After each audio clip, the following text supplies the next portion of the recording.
Hello, happy Wednesday. I have your video for Judges 14 and 15. And these two are about Samson.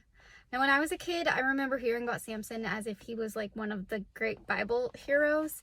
And reading this for myself, I figured that's not the case. It doesn't take long to figure out that this guy is kind of a bad egg.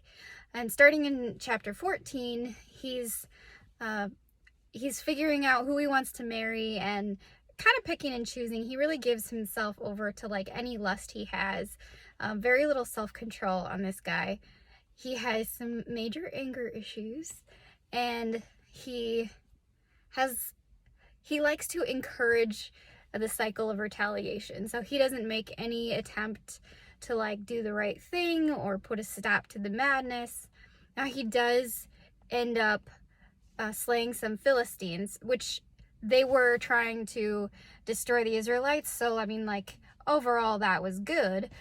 But most of his decisions were out of being left to his own devices, like giving into lust, giving into anger, giving into jealousy or pride. And he does a lot of things that aren't very honorable, given that he was dedicated to the Lord a few chapters prior. So what I get out of this section of scripture is that we can't out-sin God's faithfulness.